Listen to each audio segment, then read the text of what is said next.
Judy's and my involvement with straw bale construction began in about 1988. I noticed in a permaculture newsletter that we were getting for sort of desert southwest permaculture that a young couple in Gila, New Mexico had supposedly been constructing a straw bale house and had dried it in, you know, gotten the doors and windows in and the roof on and all that, for $10 a square foot, which was a phenomenally low figure. I was intrigued by it because of that low figure, and also just because it didn't sound plausible to me that they could have done that. I followed up on it, talked to the editor, got a contact number for Steve and Nina, and on my way up to Santa Fe on a trip, I stopped in there at their house and just went off the edge very quickly about the technique. And that began to snowball. I went on to Santa Fe through friends, happened to locate another straw bale house that had been built up in the mountains, and gradually it led to us finding other odds and ends of straw bale buildings that had been built in the late 70s and 80s, just an occasional house here and there. And we found out about the Nebraska hay bale structures. Actually, through the book Shelter, there was this wonderful book that came out in the early 1970s called Shelter magazine, which showed the different unusual ways people had created shelter in all different parts of the world. And you had seen a little piece in there that had been written by Roger Welts in the Sandhills of Nebraska, talking about the Kincaid homesteaders who came into Nebraska at the turn of the century and had built these homes of stacked hay and straw bales. And having seen that article in Shelter, we called Roger Welch and asked him if we could find out where some of the buildings were, because the locations had not been given in his article. And he said, well, you really haven't done your homework, but I guess I'll tell you that I did in 1970 or something like that publish a longer article in Keystone Folklore Quarterly out of the University of Pennsylvania, and I did give some of the locations in that article. We managed finally, through interlibrary loan, to get a print from lousy microfilm of Roger's original, much longer article, which did give some of the locations.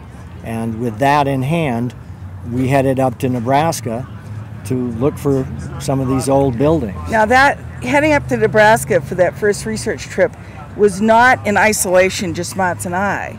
There had been a small group of people interested in this building technique and in building simply and naturally that had been kind of working on things and saying, is this even possible, the old Nebraska style?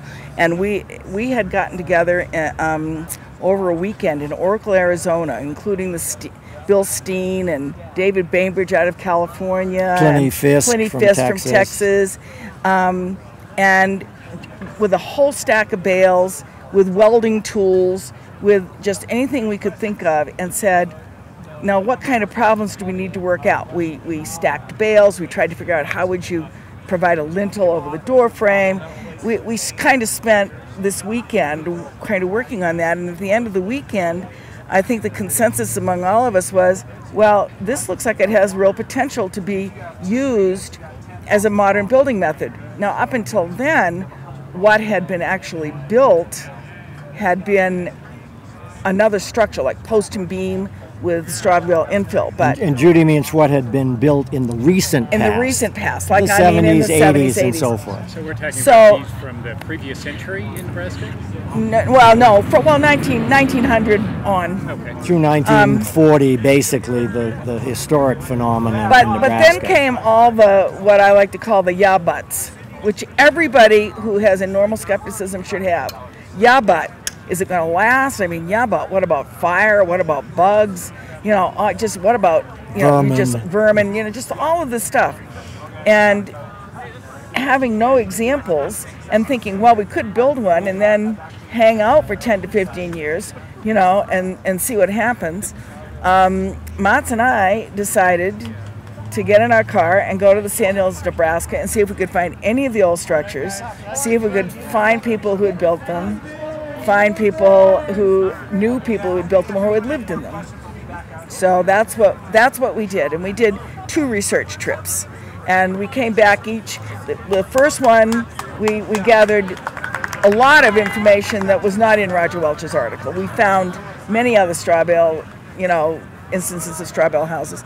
And we came back, and in the ensuing two years, worked with groups of people to develop the technology further for modern day use, just trying it on, you know, trying in places where there weren't code particularly, so that we could experiment. And by the time we went back in 1991, we knew what our questions were then. We knew the questions we wanted to seek out and find by then, right, Mats? I mean, It was a much more intelligent research trip. And we came back from that research trip. In the meantime, we'd also been giving slideshows to more than 5 people who would gather together. There was Mats and I, you know, with our photographs of slides of the research we had done in Nebraska and of some of the modern work that had been done. And so by the time we went back in 1991 and came home in the summer, early fall of 1991 with that second research trip under our belt, we had no idea. At that point, it was totally avocational for you and I. Why don't you take it from here? It was totally avocational. Then, this is just one of the stories of serendipity. I went to the dentist, and of course, once they get the tools in your mouth, they start, oh, how was your summer, and what did you do? You know, I'm trying to answer with dental tools, and I told this dental hygienist what we had just been doing in Alaska. She said, oh, well, my husband's the home editor of the Arizona Daily Star. I think he really would like to hear about this. So I dropped a pack of information off to her, thinking nothing more of it. And Mats and I went on with our own lives, which were very different at that point than this was totally avocational. And then the phone rang, and they wanted to do a story about straw bale construction and our work. This is before the After New we York came Times back, article, right? After the first trip. This was in September, and the New York Times article was that December. Okay. So it was a whole series of things. I don't, you know. Then the phone rang, and and it was a New York Times home writer for their home section, who had called Rocky Mountain Institute in Colorado, which does all kinds of leading edge work on environmental issues, and they had called them and said, is there anything new happening in building? And they'd say, well, you might want to talk to this couple down in Tucson. Well, what was just going to be a little column, you know, turned out in December of 1991 to take up the whole front page of the Living Arts section of the New York Times. Color photos. And that was reprinted all over the world. And Mats and I our lives were just turned upside down from that moment on. And the reason it was turned upside down is that there was an unspoken, unmet need out in this United States for this kind of solution. People taking back their own ability to build their own house. You know, there was just something that they connected to with it, and our phone started ringing off the hook. We had no information base. We hardly had any information materials at that point. And so that's when the real revival began, and it was Mats and I responding in a variety of different ways we were up to 100 pieces of mail a day coming into our home. We had our phones ringing up. We had people showing up at our door. It was bedlam, is what it was. And I think it shocked everybody. The New York Times said they'd never had so many phone calls over an article, for instance.